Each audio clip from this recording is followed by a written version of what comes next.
ನಮಸ್ಕಾರ ಸ್ನೇಹಿತರೆ. ಹೋಳಿ ಹುಣ್ಣಿಮೆ ಸಮಯದಲ್ಲಿ ಕಾಮದಹನವನ್ನು ಮಾಡ್ತಾರೆ. ಅಷ್ಟಕ್ಕೂ ಈ ಕಾಮದಹನ ಮಾಡೋದಾದರೂ ಯಾಕೆ? ಬೆಂಕಿಯಲ್ಲಿ ಕಟ್ಟಿಗೆಗಳನ್ನು ಇಟ್ಟು ಸುಟ್ಟು ಕಾಮದ ದಹನವನ್ನು ಮಾಡ್ತಾರೆ. ಅಷ್ಟಕ್ಕೂ ಈ ಒಂದು ಪದ್ಧತಿ, ಈ ಒಂದು ಸಂಪ್ರದಾಯದ ಹಿಂದೆ ಏನಾದರೂ ಸತ್ಯ ಇರಬೇಕಲ್ವಾ?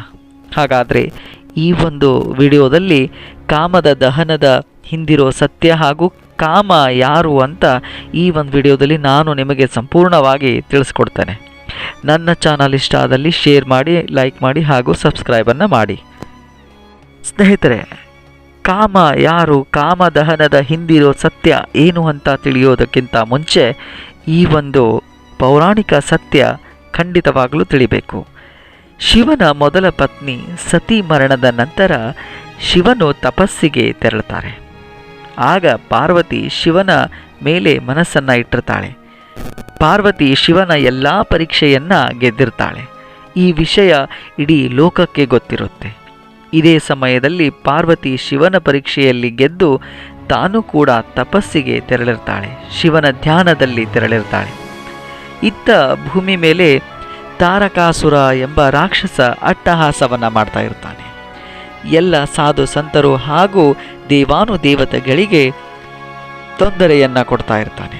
ಆಗ ಎಲ್ಲ ದೇವತೆಗಳು ಬ್ರಹ್ಮನ ಹತ್ತಿರ ಹೋಗಿ ಶಿವ ಹಾಗೂ ಪಾರ್ವತಿಯ ತಪಸ್ಸಿನ ಬಗ್ಗೆ ವಿಚಾರವನ್ನು ತಿಳಿಸ್ತಾರೆ. ಆಗ ಬ್ರಹ್ಮದೇವರು ಒಂದು ಉಪಾಯವನ್ನು ಕೊಡ್ತಾರೆ.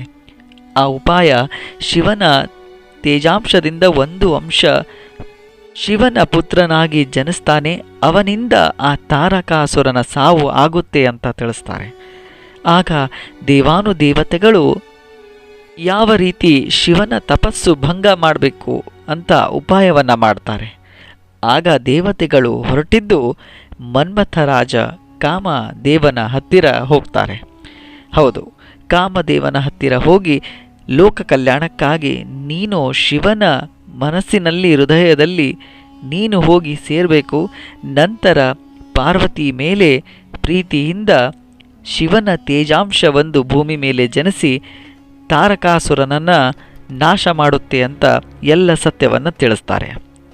ಆಗ ಕಾಮದೇವ ಲೋಕಹಿತಕ್ಕಾಗಿ ಸಹಾಯ ಮಾಡ್ತೀನಿ ಅಂತ ಒಪ್ಪಿಕೊಳ್ತಾನೆ. ಆಗ ಕಾಮದೇವ ಶಿವನ ಹತ್ತಿರ ಹೋಗೋದಕ್ಕೂ ಕೂಡ ಭಯಪಡ್ತಾ ಇರ್ತಾನೆ. ಆದರೂ ಕೂಡ ಧೈರ್ಯದಿಂದ ಶಿವನ ಎದೆಗೆ ಪ್ರೀತಿಯ ಮಧುಬಾಣವನ್ನು ನಾಟೋ ಹಾಗೆ ಮಾಡ್ತಾನೆ. ಶಿವನ ಹೃದಯದಲ್ಲಿ ಪ್ರೀತಿಯನ್ನು ಮೂಡೋ ಹಾಗೆ ಮಾಡ್ತಾನೆ. ಇದರಿಂದ ಶಿವನ ತಪಸ್ಸು ಭಂಗ ಆಗುತ್ತೆ. ಆಗ ಶಿವನ ಮೂರನೇ ಕಣ್ಣನ್ನು ತೆಗೆದು ಕಾಮದೇವನ ಮೇಲೆ ನೋಡ್ತಾನೆ. ಕೋಪದಿಂದ ಕಾಮದೇವ ಅಲ್ಲೇ ಭಸ್ಮವಾಗಿ ಹೋಗ್ತಾನೆ. ಇದನ್ನು ನೋಡಿದಂತಹ ಕಾಮದೇವನ ಪತ್ನಿ ಬಂದು ರತಿದೇವಿ ಶಿವನನ್ನ ಕುರಿತು ಹೇಳ್ತಾಳೆ, ನನ್ನ ಗಂಡನ ಮರಣಕ್ಕೆ ಕಾರಣ ನೀವು, ಇದಕ್ಕೆ ಕಾರಣ ದೇವಾನುದೇವತೆಗಳು ಅಂತ ಹೇಳಿದಾಗ ಆ ಸತ್ಯವನ್ನು ತಿಳಿದಂತಹ ಶಿವನು ಆಗ ಕಾಮದೇವನಿಗೆ ಒಂದು ವರವನ್ನು ನೀಡ್ತಾನೆ. ಶರೀರವಿಲ್ಲದೆ ಜಗತ್ತಲ್ಲಿ ಕಾಮದೇವ ವ್ಯಾಪಿಸಿನು. ಕೀಟಾಣುಗಳಲ್ಲಿ, ಮನುಷ್ಯನಲ್ಲಿ ಹಾಗೂ ದೇವಾನುದೇವತೆಗಳಲ್ಲಿ ಕಾಮನು ಒಂದು ಭಾಗವಾಗಿ ಇರ್ತಾನೆ. ಕಾಮನಿಲ್ಲದೆ ಯಾವುದೇ ಒಂದು ಜೀವಿ, ಪ್ರಾಣಿ, ಪಕ್ಷಿ ಯಾವುದು ಕೂಡ ಇರಲಾರದು ಅಂತ ಹೇಳ್ತಾನೆ. ಇಡೀ ಜಗತ್ತೇ ಕಾಮದಿಂದ ಒಂದು ಅಂಶ ಕೂಡಿರಲಿ ಅಂತ ಒಂದು ವರವನ್ನು ನೀಡ್ತಾನೆ. ಅದಾದ ನಂತರ ಶರೀರವಿಲ್ಲದೆ ಜಗತ್ತಿನಲ್ಲಿ ವ್ಯಾಪಿಸುವಂತಹ ಕಾಮದೇವ ಕೃಷ್ಣನ ಮಗನಾಗಿ ಪ್ರದ್ಯುಮ್ನಾಗಿ ಜನಿಸ್ತಾನೆ ಮುಂದಿನ ದಿನಗಳಲ್ಲಿ, ಭವಿಷ್ಯದಲ್ಲಿ ಅಂತ ವರವನ್ನು ಶಿವನು ಕಾಮದೇವನಿಗೆ ನೀಡ್ತಾನೆ.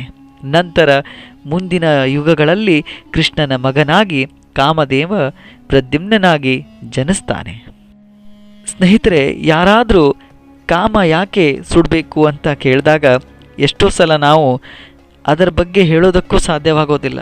ಆದರೆ ಕಾಮ ಯಾಕೆ ಸುಡ್ತಾರೆ ಅನ್ನೋ ತಾತ್ಪರ್ಯದ ಹಿಂದೆ ಈ ಒಂದು ದಂತಕಥೆ ಅಡಗಿರೋದು ತುಂಬ ರೋಚಕ ಹಾಗೂ ಅಷ್ಟೇ ವಿಸ್ಮಯ ಅನಿಸುತ್ತೆ.